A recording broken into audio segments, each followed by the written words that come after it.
Hechos capítulo 9. Saulo, respirando aún amenazas y muerte contra los discípulos del Señor, vino al sumo sacerdote y le pidió cartas para las sinagogas de Damasco, a fin de que si hallase algunos hombres o mujeres de este camino, los trajese presos a Jerusalén. Mas yendo por el camino, aconteció que al llegar cerca de Damasco, repentinamente le rodeó un resplandor de luz del cielo, y cayendo en tierra oyó una voz que le decía: Saulo, Saulo, ¿por qué me persigues? Él dijo: ¿Quién eres, Señor? Y le dijo: Yo soy Jesús, a quien tú persigues. Dura cosa te es dar coces contra el aguijón.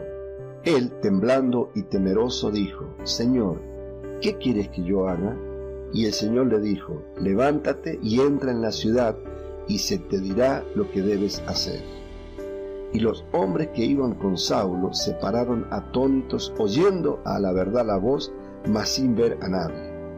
Entonces Saulo se levantó de tierra, y abriendo los ojos no veía a nadie, así que llevándole por la mano, le metieron en Damasco, donde estuvo 3 días sin ver, y no comió ni bebió. Había entonces en Damasco un discípulo llamado Ananías, a quien el Señor dijo en visión: Ananías. Y él respondió: heme aquí, Señor.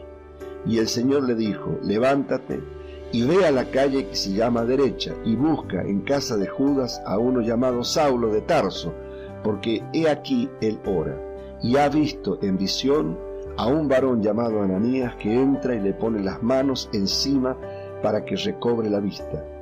Entonces Ananías respondió: Señor, he oído de muchos acerca de este hombre, cuántos males ha hecho a tus santos en Jerusalén, y aún aquí tiene autoridad de los principales sacerdotes para prender a todos los que invocan tu nombre. El Señor le dijo: ve, porque instrumento escogido me es este, para llevar mi nombre en presencia de los gentiles y de reyes y de los hijos de Israel, porque yo le mostraré cuánto le es necesario padecer por mi nombre. Fue entonces Ananías y entró en la casa, y poniendo sobre él las manos dijo: Hermano Saulo, el Señor Jesús, que se te apareció en el camino por donde venías, me ha enviado para que recibas la vista y seas lleno del Espíritu Santo. Y al momento le cayeron de los ojos como escamas, y recibió al instante la vista, y levantándose fue bautizado. Y habiendo tomado alimentos, recobró fuerzas, y estuvo Saulo por algunos días con los discípulos que estaban en Damasco. Enseguida predicaba a Cristo en las sinagogas, diciendo que éste era el Hijo de Dios. Y todos los que le oían estaban atónitos y decían: ¿no es este el que asolaba en Jerusalén a los que invocaban este nombre, y a eso vino acá para llevarlos presos ante los principales sacerdotes? Pero Saulo mucho más se esforzaba y confundía a los judíos que moraban en Damasco, demostrando que Jesús era el Cristo. Pasados muchos días, los judíos resolvieron en consejo matarle, pero sus acechanzas llegaron a conocimiento de Saulo, y ellos guardaban las puertas de día y de noche para matarle. Entonces los discípulos, tomándole de noche, le bajaron por el muro, descolgándole en una canasta. Cuando llegó a Jerusalén, trataba de juntarse con los discípulos, pero todos le tenían miedo, no creyendo que fuese discípulo. Entonces Bernabé, tomándole, lo trajo a los apóstoles y les contó cómo Saulo había visto en el camino al Señor, el cual le había hablado, y cómo en Damasco había hablado valerosamente en el nombre de Jesús. Y estaba con ellos en Jerusalén, y entraba y salía, y hablaba denodadamente en el nombre del Señor, y disputaba con los griegos, pero éstos procuraban matarle. Cuando supieron esto los hermanos, le llevaron hasta Cesarea y le enviaron a Tarso.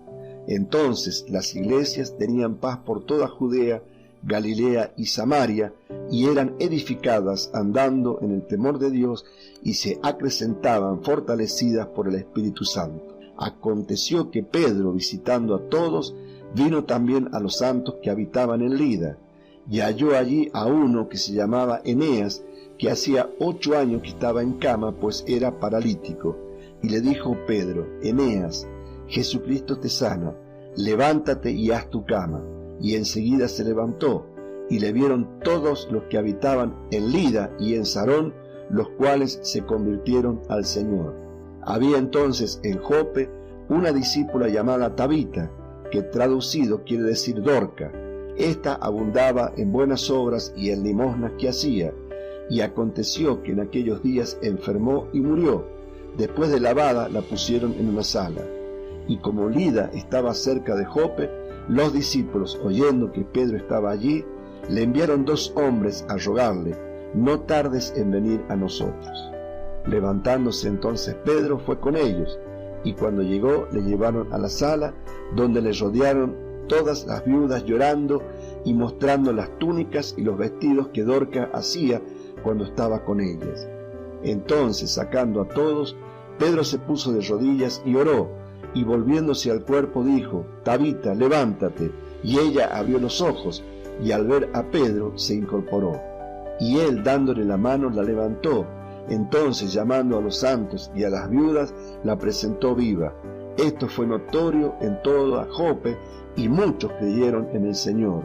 Y aconteció que se quedó muchos días en Jope, en casa de un cierto Simón curtidor.